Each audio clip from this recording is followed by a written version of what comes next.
Olá pessoal, sejam bem-vindos a mais uma videoaula do meu canal do YouTube, Anatomia com o Professor Carlão.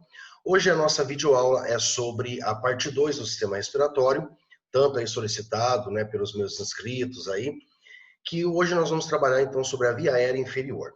Tá? Então nesta aula eu vou trabalhar com vocês desde a laringe até os alvéolos pulmonares, tá?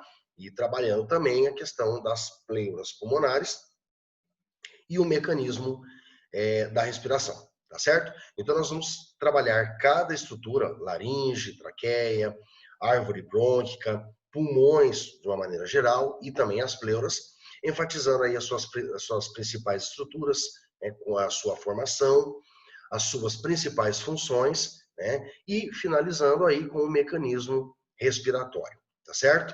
Muito bem, pessoal, então vamos lá, vamos começar. Então aqui nós temos a laringe, tá? Nós vimos aí na primeira parte do sistema respiratório, onde nós fomos até a faringe. Então agora nós vamos dar continuidade. Então aqui nós temos a laringe. A laringe, ela é um órgão, um órgão pertencente aí à via aérea inferior do sistema respiratório, localizado na região anterior do pescoço e mediano aí no pescoço, tá certo? A laringe, ela é formada basicamente, tá, por cartilagens, ligamentos e músculos. Tá? Então, nós vamos analisar quais são essas cartilagens, quais são os músculos presentes na laringe e também os seus principais ligamentos. A função básica da laringe é possibilitar, então, a passagem do ar, tanto do meio externo, da via aérea superior para os pulmões, e também dos pulmões sair o ar, rico em dióxido de carbono para o meio externo, tá certo?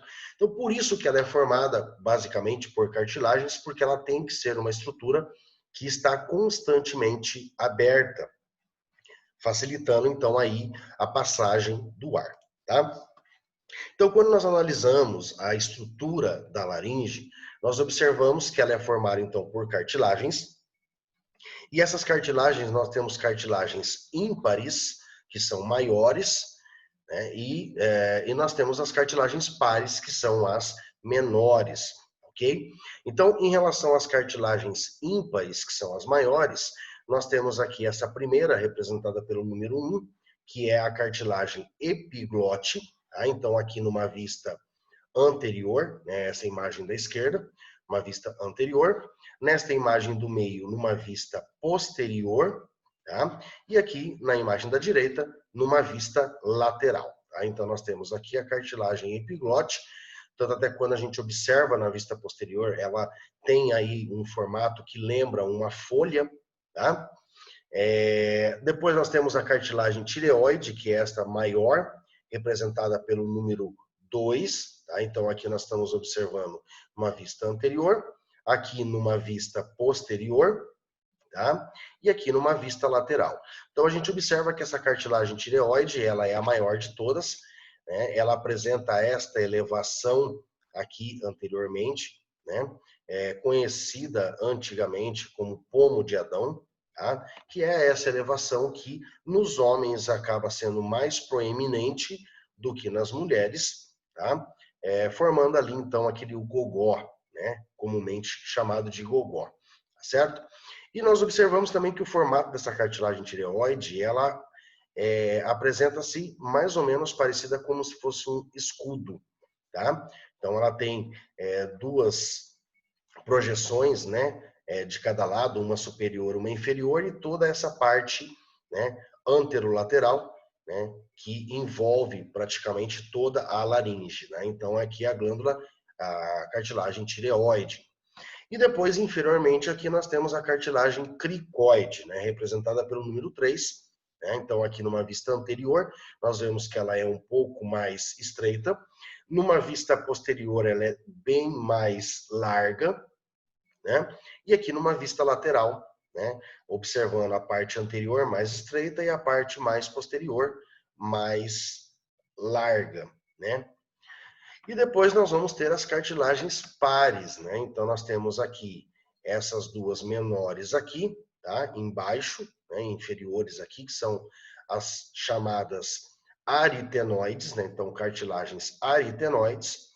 E superiormente às cartilagens aritenoides, nós temos outras duas cartilagens, uma de cada lado, bem menorzinhas, né? Parecendo aí dois chifrinhos, por isso são chamadas de cartilagens corniculadas, tá? Então, essas duas superiores são as cartilagens corniculadas e as duas inferiores são as cartilagens aritenoideas, tá? E nós temos também os ligamentos, né, que unem essas cartilagens entre si, tá certo? Então aqui nós temos aqui, né, não está representado por nenhuma numeração, mas ele tem uma coloração diferente. Essa estrutura aqui é o osso hioide, tá? Então o osso hioide, que ele é o único osso do corpo humano que não se articula com nenhum outro osso.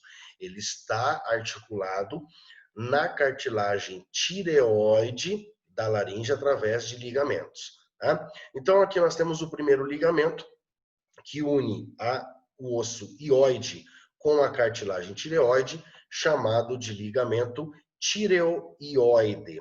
Tá? Tireoide, tudo bem? Depois nós vamos ter a membrana tireoide, tá? Então, o que seria o ligamento? O ligamento é esse que nós enxergamos mais posterior aqui, ó, tá? Então, esses dois mais posteriores aqui, ó, são os ligamentos tireoides, tá? Esses dois aqui, numa vista posterior e numa vista lateral, esse aqui, tá certo?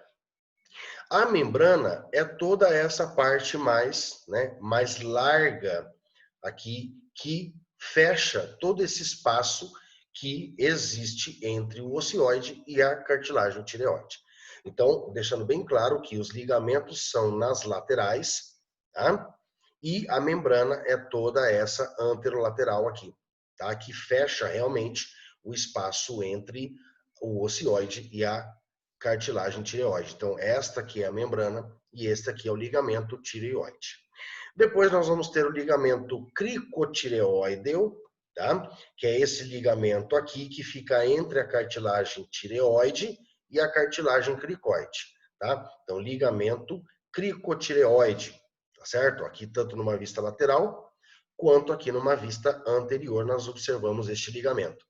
E depois nós temos o ligamento cricotraqueal, que é este ligamento que fica abaixo da cartilagem cricoide, unindo a cartilagem cricoide com o primeiro anel traqueal da traqueia, tá? Então aqui nós temos o ligamento cricotraqueal, né? Tanto numa vista anterior quanto numa vista lateral, tá certo, pessoal?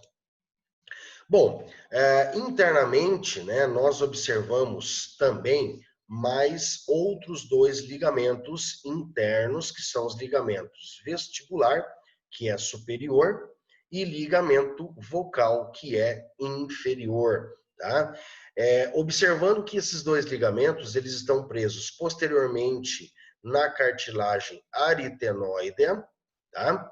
Tanto no processo vocal quanto no corpo, né, da cartilagem aritenoide, e anteriormente se prendem, né, na face interna da cartilagem tireoide. Tá? Então nós temos o ligamento vestibular superior e o ligamento vocal inferior. Né? Este ligamento vocal é o que nós conhecemos como cordas vocais, né, que são aí as responsáveis pela produção do som.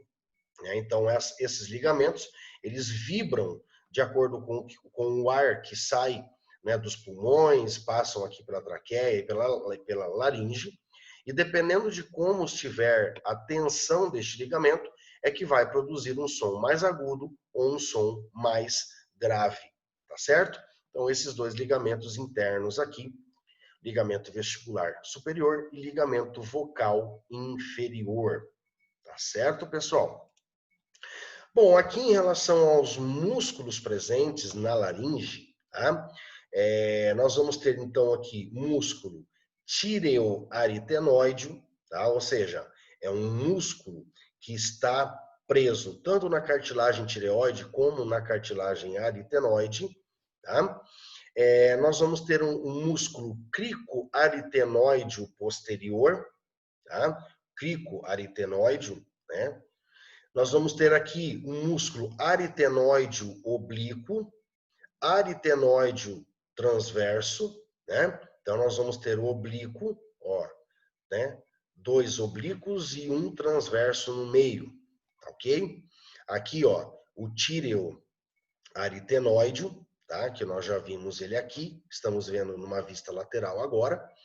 O cricoaritenoide lateral, tá? Porque aqui nós estamos vendo o cricoaritenoide posterior e aqui nós estamos vendo o cricoaritenoide lateral, tá? Ó, posterior e lateral, tá certo? Posterior, lateral, tá certo? E aqui, ó, né, o cricotireoide, né, o músculo cricotireoide, que nós temos a parte reta e a parte oblíqua, tá? Então, esses aqui são os ligamentos presentes, os ligamentos não, os músculos presentes na laringe, tá certo? Esses músculos são responsáveis aí pela movimentação, né, das cartilagens da laringe, né, tanto principalmente aqui das aritenoides, né, que acabam estando relacionados com a glote, que é aquele espaço interno, né, que nós vamos observar mais à frente, e também com em relação ao ligamento vocal, né? Então, esses músculos aí é que movimentam, então, a cartilagem aritenoide, esticando ou relaxando o ligamento vocal, né? Produzindo, então, sons aí ou graves ou agudos, tá certo? E quando nós observamos, então, a laringe, né? Então, aqui nós temos uma M cabeça, tá? Aqui num corte mediano, observando, então, aqui a laringe numa vista interna, metade dela. Aqui nós estamos observando a laringe numa vista posterior cortada, tá? Então, quando nós observamos a laringe ela vai apresentar, então, as pregas vestibular e vocal, né? Ou também chamados de ligamentos vestibular, que é o superior, e o ligamento vocal ou prega vocal inferior. E nós observamos que entre esses dois ligamentos fica um espaço interno na laringe chamado de glote, tá? Então, esse espaço glote, ele tem a função de abrir e fechar, né? Levando em consideração que na maior parte das vezes ela está aberta, porém, em algumas situações, ela se fecha para evitar que qualquer outra substância, a não ser o ar, passe pela laringe. Tá? Então, essa glote, ela fecha principalmente nos momentos de deglutição. Né? Então, quando nós ingerimos algum alimento aqui na cavidade bucal, quando nós engolimos, né, existe todo um mecanismo aqui envolvendo músculos supraioides e infraioides. Então, os músculos supraioides puxam o ocioide e, consequentemente, toda a laringe para cima. Essa cartilagem epiglote aqui, ela desce e fecha essa abertura superior da laringe, evitando, então, que alimentos e líquidos entrem aqui na laringe. E além dessa cartilagem epiglote fechar essa abertura da laringe, a própria glote também se fecha, né, como um mecanismo a mais, né, de prevenção aí, de proteção, para evitar que qualquer outra substância entre aqui na via aérea inferior e vá, né, acabe chegando aí lá nos alvéolos pulmonares, tá certo? Então aqui, né, nós estamos vendo o ligamento vestibular, ligamento vocal, que na verdade são esses aqui, ó, né? Ligamento vestibular, ligamento vocal, entre os dois ligamentos fica um espaço que é chamado de glote, só que aqui nós estamos vendo ele, né, já revestido aí pela mucosa respiratória, tá certo? Então, todo ele completinho. Quando nós observamos, então, as partes internas da laringe, nós temos aí o vestíbulo da laringe. Né? O vestíbulo da laringe é essa parte interna aqui, logo depois da abertura, que o ar entra, né? Nós temos aqui a cartilagem epiglote. Então, esta primeira parte aqui é o vestíbulo, é o espaço inicial por onde o ar acabou de entrar na laringe. Depois nós vamos ter a glote, que fica, né, mais no meio aí da laringe, na parte interna. E depois nós vamos ter um outro espaço, né, abaixo da glote, chamado de infraglote. Tá? Então nós temos aqui o vestíbulo da laringe, a glote e a infraglote, tá certo? E essa abertura aqui, por onde o ar entra na laringe, é chamada ádito da laringe. Então, a abertura da laringe superior, né, é chamada de ádito da laringe. Então, é pelo ádito que o ar entra e também que o ar sai em relação à laringe, tá certo? Então, aqui nós estamos vendo a prega vestibular ou ligamento vestibular, ligamento vocal, e no meio nós temos um espaço que é chamada de glote. Tá? Então, aqui nós temos a epiglote, que é a cartilagem, porém, o espaço aqui ó, é chamada de vestíbulo da laringe, a glote, e depois aqui nós temos a infraglote. Ok? Bom, pessoal, então em relação à laringe, era isso, né, que vocês tinham que saber. Eu vou voltar um pouquinho aqui para vocês entenderem.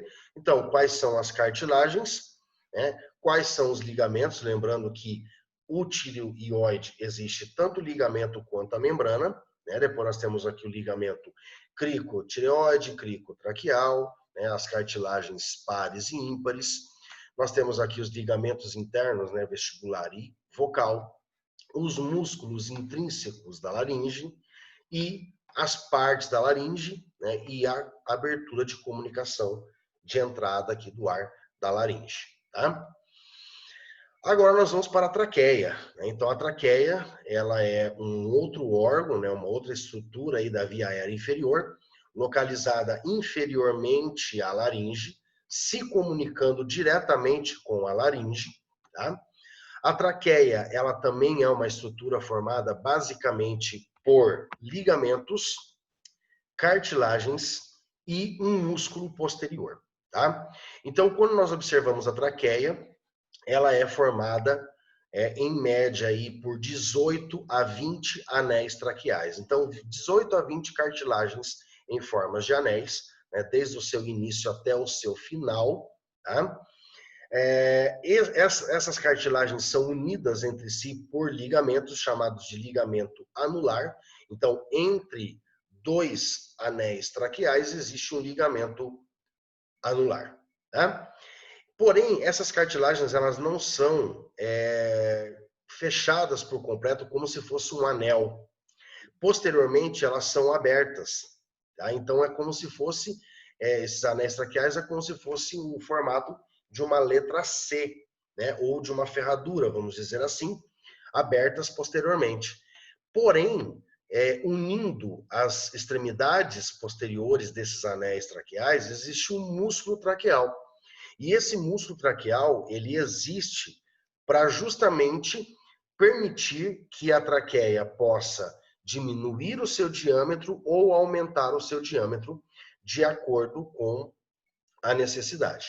Então, por exemplo, quando nós necessitamos respirar mais em quantidade e mais rápido, este músculo traqueal, ele obviamente vai se relaxar, aumentando, ou seja, possibilitando a dilatação, né, da traqueia. Então, possibilitando aí uma maior passagem de ar. E quando eu não preciso tanto, né, de ar passando aí em grande quantidade, esse músculo acaba se contraindo um pouco, né, e diminuindo então o diâmetro aí da traqueia, tá certo? Então, as cartilagens da traqueia são chamadas de anéis traqueais, sendo aí em média 18 a 20. Os ligamentos que unem esses anéis traqueais são chamados de ligamento anular e posteriormente existe então um músculo traqueal, tá certo? A parte inferior da traqueia, que ela termina e se divide originando dois brônquios principais, ou seja, um brônquio principal direito e o brônquio principal esquerdo. Então, essa última cartilagem da traqueia, que se divide, é chamada de carina. Tá? Então, a carina é a parte final da traqueia, aonde ela termina e origina dois brônquios principais. O brônquio principal direito, que vai para o pulmão direito, e o brônquio principal esquerdo, que vai para o pulmão esquerdo. Tá? Desta divisão carina, origina-se então os dois brônquios principais. Tá certo? Chegamos aqui então nos brônquios principais e toda a árvore brônquica que vai estar internamente nos pulmões. Tá? Então aqui nós temos a traqueia, originando então o brônquio principal direito e o brônquio principal esquerdo. Nós vemos aqui que o brônquio principal direito ele é mais curto do que o esquerdo, né? O esquerdo ele é um pouco mais longo, né? Um pouco maior em comprimento, tá certo? Os brônquios principais, quando eles entram nos pulmões, eles originam brônquios segmentares, brônquios lobares, tá? Lembrando que o pulmão esquerdo apresenta 2 lobos e o pulmão direito apresenta 3 lobos, né? Então aqui nós temos o brônquio lobar superior, brônquio lobar médio e o brônquio lobar inferior. No brônquio principal esquerdo, origina-se somente 2 brônquios lobares, o brônquio lobar superior e o brônquio lobar inferior.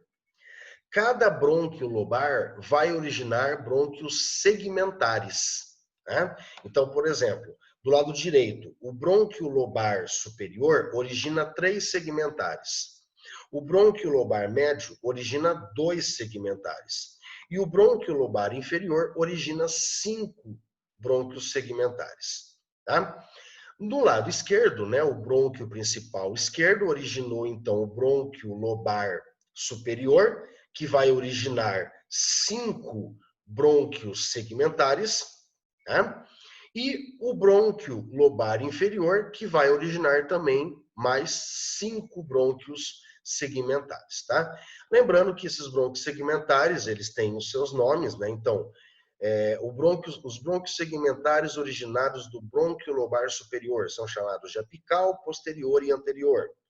Os brônquios segmentares originados do brônquio lobar médio são chamados de lateral e medial.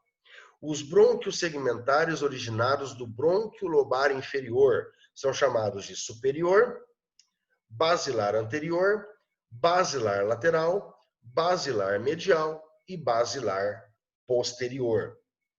No lado esquerdo, os brônquios segmentares originados do brônquio lobar superior são chamados de ápico superior, ápico posterior, anterior, superior, inferior lingular.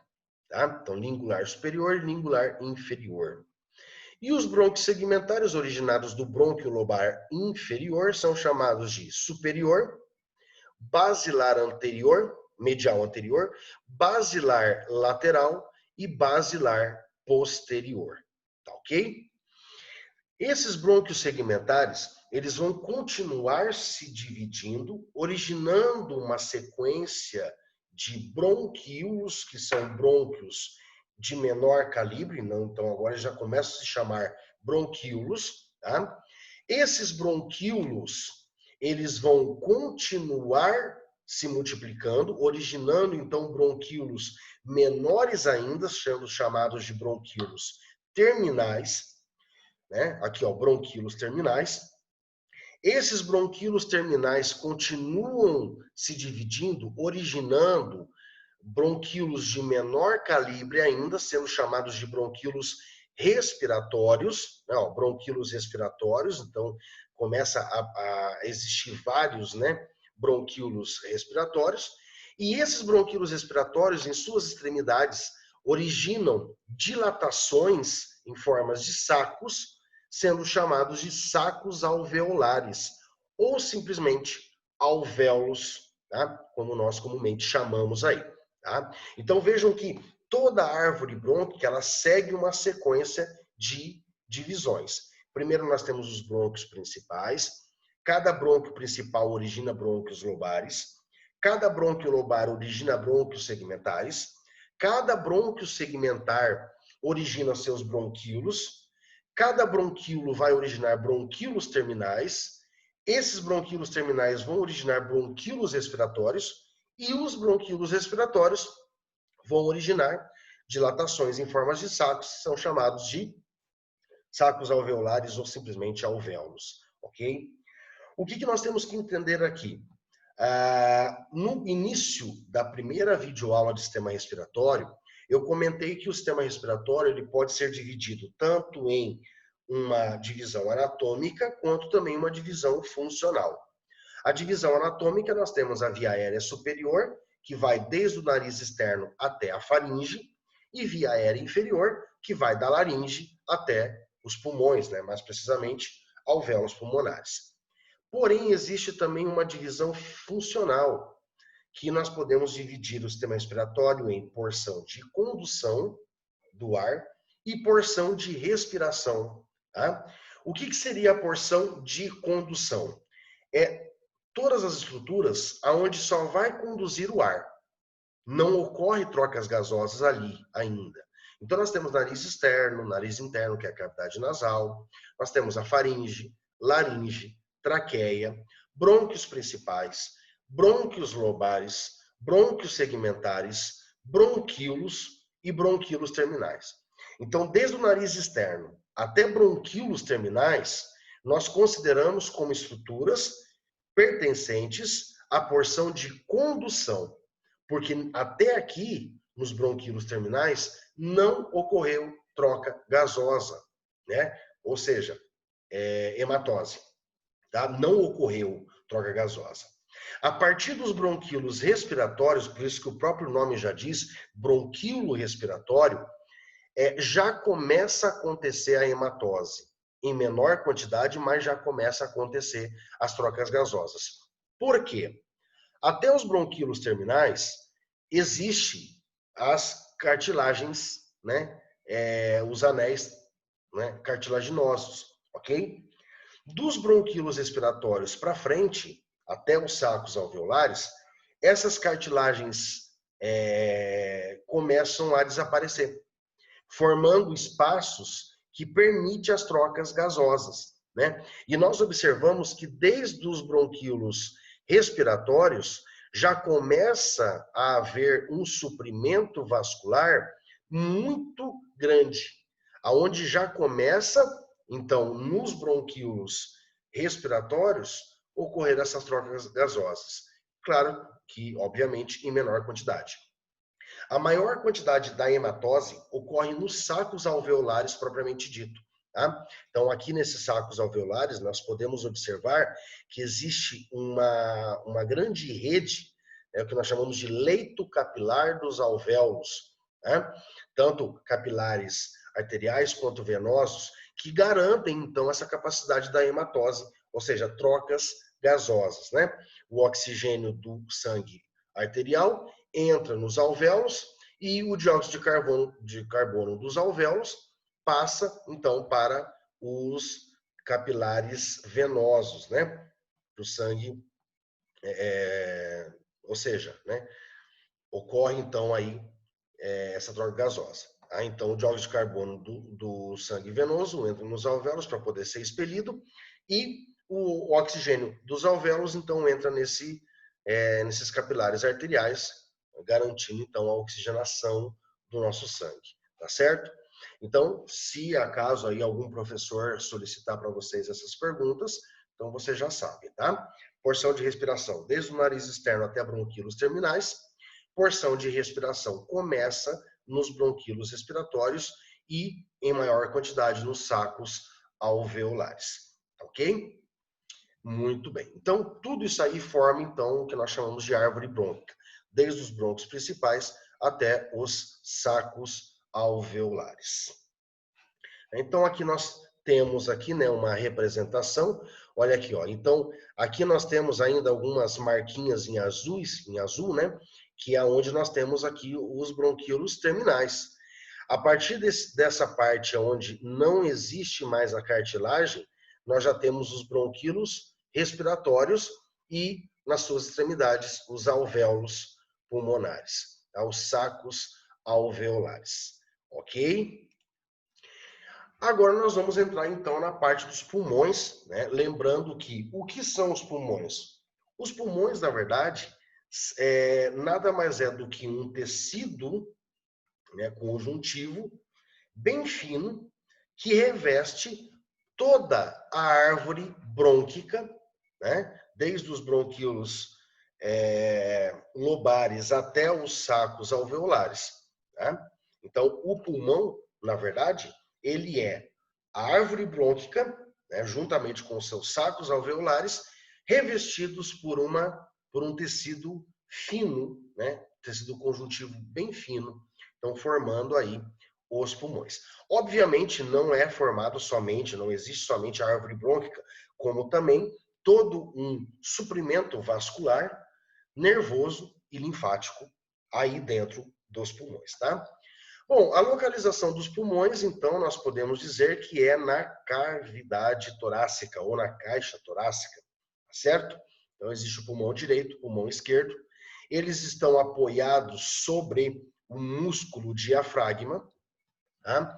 São revestidos, então, tanto o direito quanto o esquerdo, pelas pleuras, tá? E depois nós vamos entender quais são as pleuras, como elas funcionam, né? Quais as suas funções aí, tá certo?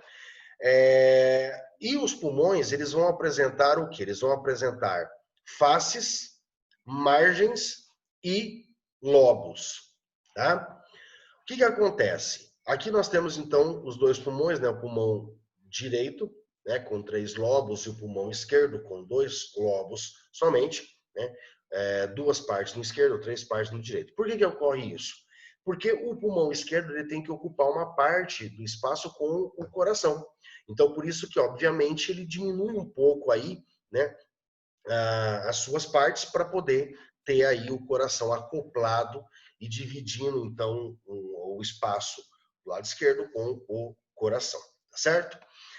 Se nós observarmos nessa imagem aqui, o que acontece? Nós temos uma parte do pulmão que está anterior, né, anterolateral, em contato, né, com as costelas, ok? Com as costelas. Nós temos uma parte do pulmão inferior, que fica em contato com o músculo diafragma, e nós temos uma parte do pulmão, tanto do direito quanto do esquerdo, que ficam em contato com o mediastino aqui, ó, com esse espaço, né, bem no meio do corpo aqui, tá? Então, automaticamente, quais são as 3 faces do pulmão? Nós temos essa face anterolateral, chamada de face costal, tá? Face costal dos pulmões, tanto no direito quanto no esquerdo. Nós temos a face inferior do pulmão, que é chamada diafragmática, porque está em contato com o músculo diafragma. E nós temos a face medial, tá? A face medial é essa parte do meio, né? Tanto do pulmão direito quanto do esquerdo, que ficam viradas para o meio do corpo, para o mediastino, para aquele espaço do meio, né? Do tórax ali. Por isso que nós temos, então, a face medial. Tá? Então, face costal, anterolateral, face diafragmática inferior e face medial, que é a medial mesmo, né? As do meio, ok? Bom, as partes do pulmão são chamadas de lobos, né? Então, o pulmão direito apresenta 3 lobos, sendo chamado lobo superior, lobo médio e lobo inferior. E o pulmão esquerdo apresenta somente 2 lobos, o lobo superior e o lobo inferior. Entre os lobos ficam esses espaços chamados de fissuras pulmonares.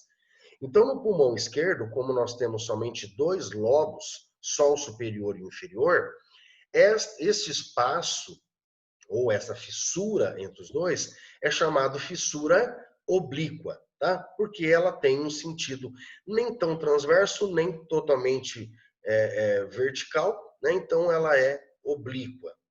Já no pulmão direito, nós temos 2 fissuras, né? Nós temos a fissura oblíqua, que fica entre o lobo médio e o lobo inferior, e nós temos a fissura horizontal, ou também chamada transversa, que fica entre o lobo superior e o lobo médio, tá? Então, fissura transversa fica entre o lobo superior e médio do pulmão direito.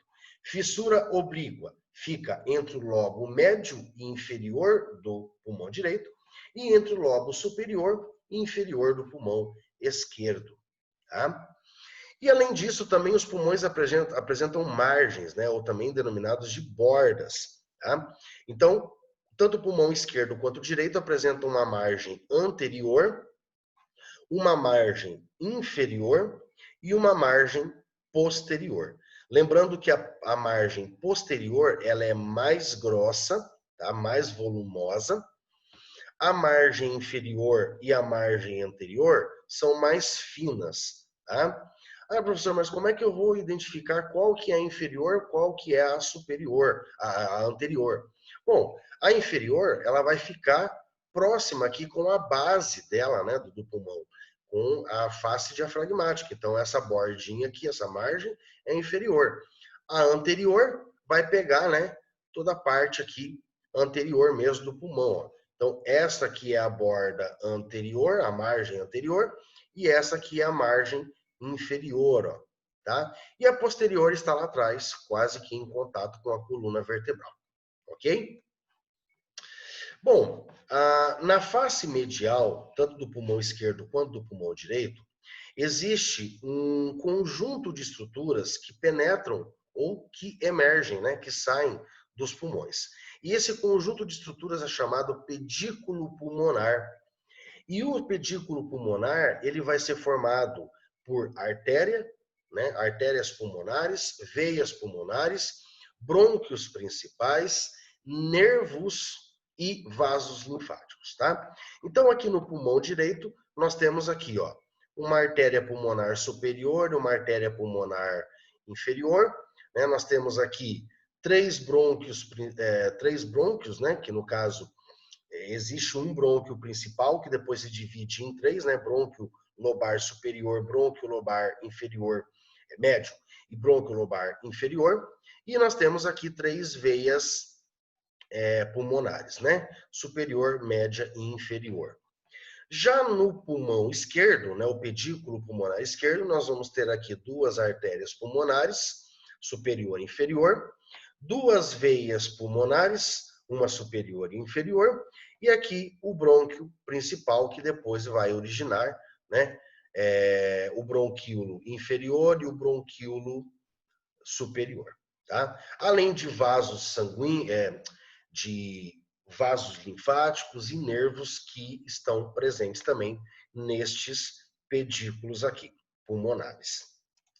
Além disso, a face medial dos pulmões apresentam impressões deixadas por outros órgãos que estão em contato com os pulmões, né? Então, essas impressões, vamos analisar aqui. No pulmão esquerdo, nós temos inferiormente aqui a impressão cardíaca deixada pelo coração, né? Nós temos aqui também da artéria aorta ascendente, tá? E também do arco da aorta, ó. Arco da aorta, tá? Aqui nós temos o arco da aorta ascendente, arco da aorta torácica, né? Descendente torácica, né? Aqui nós temos aqui também, né? Impressões costais, né? Das costelas. Aqui há uma outra impressão também que é da artéria subclávia, né? Esquerda. No pulmão direito, nós vamos ter também uma impressão cardíaca, porque o coração ele encosta nos dois pulmões, claro que em maior presença, né, em maior volume no esquerdo do que no direito, mas também nós temos a impressão cardíaca aqui inferior, né, no pulmão direito. Nós temos aqui a impressão da veia ásigos, né, ó, posterior aqui, da veia ásigos, e nós temos também a da veia cava superior, impressão da veia cava superior, tá? Que vai passar aqui pelo pulmão direito. Lembrando que essas impressões estão na face medial dos pulmões, tanto no direito quanto no esquerdo, bem como também o pedículo pulmonar, tá? E chegamos aqui finalmente nas pleuras, né? Então, pleuras, o que são as pleuras? Na verdade, a pleura ela é uma membrana de tecido conjuntivo, né? Que reveste, então, tanto a parede interna do tórax quanto diretamente os pulmões. tá? Então, esta aqui, ó, meio amarelada, que estou segurando com a pinça, é chamada de pleura parietal, né, que está revestindo toda a parede interna do tórax. E aqui no pulmão, que eu estou segurando com a pinça, né, uma pequena pelezinha, é a pleura visceral, que está revestindo diretamente, em contato direto com os pulmões, tá? Então, a visceral, membrana serosa, que reveste diretamente o pulmão, parietal, membrana serosa, que reveste a parede interna do tórax, tá? Entre essas duas pleuras, parietal e visceral, existe um pequeno espaço chamado cavidade pleural, que é preenchida por um líquido chamado líquido pleural. Obviamente, esse espaço entre as duas pleuras, preenchido por este líquido, acaba formando uma pressão entre essas duas pleuras, né? Eu sempre gosto de comparar com os meus alunos um exemplo bem simples. Quando você pega dois vidros, o vidro embaixo, você coloca a água e põe um outro vidro por cima. Eles vão grudar, eles vão criar uma pressão ali. Se você puxar o vidro de cima, o de baixo vem junto, né? A não ser que você deslize os dois e aí eles conseguem, então, se soltar. Mas qualquer estrutura lisa que você colocar água, no meio das duas, a hora que você puxar uma, a outra vem junto. Né? Então, é mais ou menos dessa maneira que funciona o mecanismo pleural para o processo da respiração. Tá? Então, a função das pleuras é, além de garantir uma proteção para os pulmões, exerce a função de dilatação e de contração, né, de compressão dos pulmões. Então, quando ocorre uma dilatação dos pulmões, né, eles automaticamente vão aumentar o seu tamanho, o seu volume, a pressão interna dos pulmões vai diminuir em relação à pressão atmosférica e, obviamente, o ar vai entrar. Quando as pleuras, elas comprimem os pulmões, obviamente a pressão interna dos pulmões aumenta, né? Este ar interno dos pulmões acaba saindo para o meio externo, né? Porque ele está mais concentrado dentro do pulmão, então ele acaba saindo, né? De acordo com a pressão intrapulmonar. Tá? Então, quando a pressão do pulmão diminui, né, o ar entra. Quando a pressão intrapulmonar aumenta, o ar sai. Né? E quem garante este processo, né, de dilatação pulmonar e de contração pulmonar são as pleuras e também, obviamente, né, os músculos envolvidos com a respiração. Intercostal interno, intercostal externo, diafragma, né, e outros músculos que também estão relacionados com a respiração forçada, né? Escalenos, peitoral maior, peitoral menor, enfim, né? Póstero superior, póstero inferior, os músculos abdominais, né? Que estão envolvidos aí também nesse processo respiratório forçado, tá? Bom, então aqui nós temos, né? Aqui a pleura parietal, né? Revestindo toda a parede interna do tórax, e a pleura visceral revestindo aqui, né, os pulmões. Lembrando que a pleura parietal ela não reveste somente a parede interna do tórax, como também o músculo diafragma, certo? Então, o que acontece? Existe uma pressão pleural, que é uma pressão que fica, né, existe entre a pleura visceral e parietal, que na inspiração ela chega a menos 7,5 centímetros e na expiração a menos 5 centímetros cúbicos. Tá? O que acontece? Então, é mais ou menos o processo que eu estava explicando de você pegar dois vidros e você colocar uma água no meio. Quando você puxa uma, a outra, obviamente, acaba vindo junto. Tá? Então, o que nós temos que entender? A pleura parietal está presa na parede interna do tórax e também no músculo diafragma. E essa pleura parietal, através dessa pressão pleural, está presa, né, conectada com a pleura visceral. que acontece? Nós temos os músculos da parede torácica e o próprio músculo diafragma. Quando o músculo diafragma contrai, né, baixando, né, então o músculo se abaixa, né, puxa a pleura parietal e, obviamente, vai puxar a pleura visceral inferior dos pulmões. Quando nós temos aqui uma dilatação torácica, né, causada aí pelos músculos inspiratórios, toda a caixa torácica ela vai dilatar, ela vai expandir, vai puxar a pleura parietal, que puxa também a pleura visceral, tá? Que é como nós observamos nessa imagem aqui, ó, tá? Na inspiração, o músculo diafragma puxa a pleura parietal e a pleura visceral junto para baixo, e toda a cavidade torácica puxa as pleuras parietais e, consequentemente, as pleuras viscerais para todos os sentidos, né? Anterior, lateral, né? E posterior.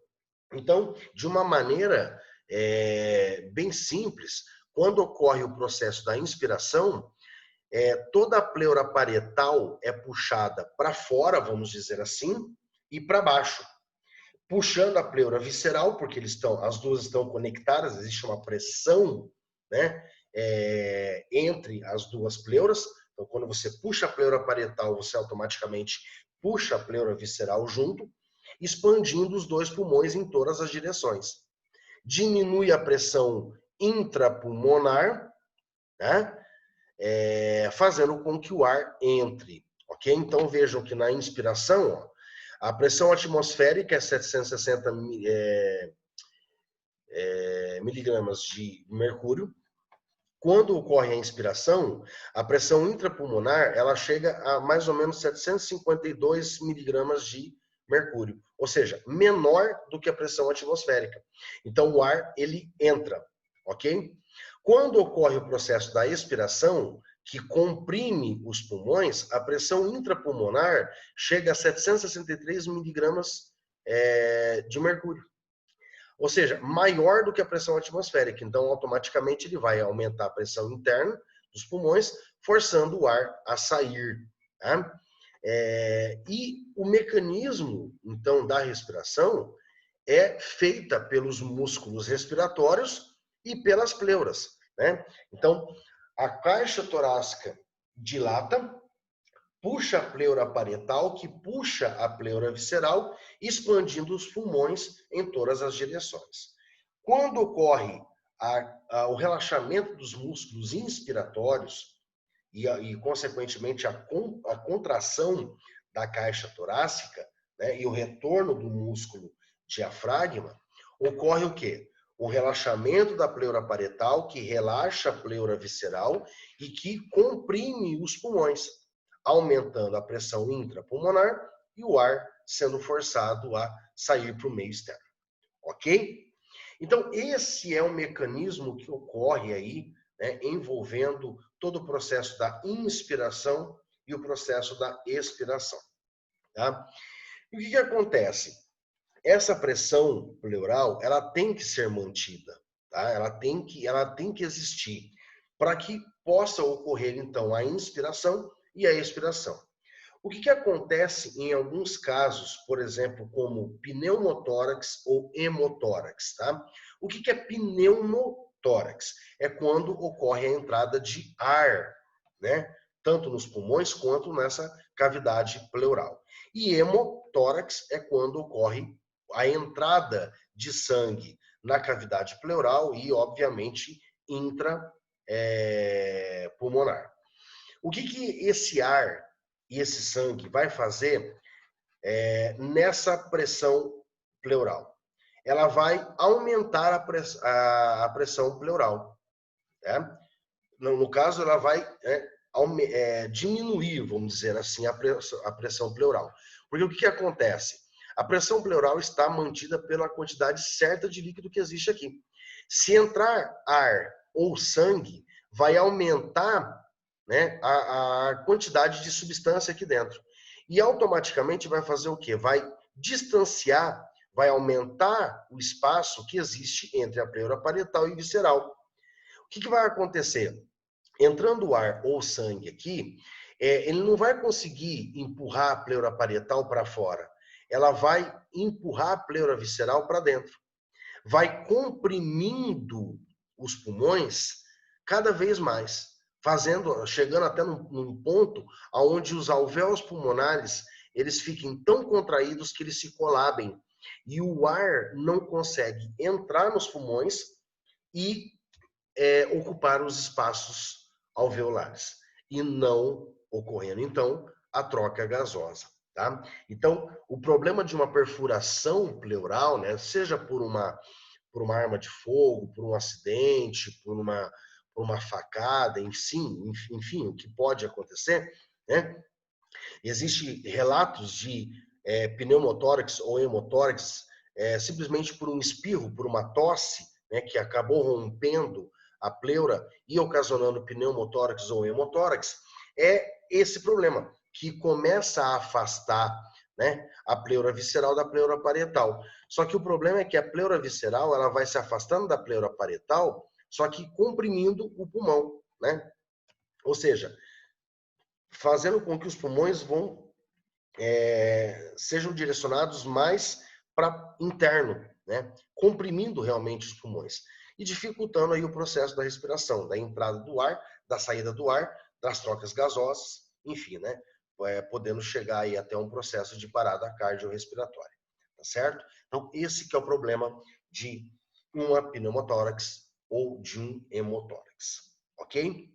Bom, pessoal, então chegamos aqui ao fim desta parte 2 do sistema respiratório, onde nós trabalhamos aí todas as estruturas pertencentes ao sistema, à via aérea inferior. Tá? Então, nós começamos ali pela laringe e terminamos agora aqui com as pleuras e o mecanismo, né, da respiração, tanto inspiração quanto expiração, envolvendo aí o funcionamento das pleuras, ok? Espero que vocês tenham gostado, espero que vocês tenham entendido. Tá? Não deixem de colocar os seus comentários na descrição do vídeo, que eu estarei respondendo a vocês. Então, né, dúvidas, sugestões, reclamações, elogios, escrevam lá que eu estarei respondendo a todos assim que possível, ok? Então, eu desejo a todos ótimos estudos, bons entendimentos aí e aprendizados sobre este assunto de sistema respiratório, tá?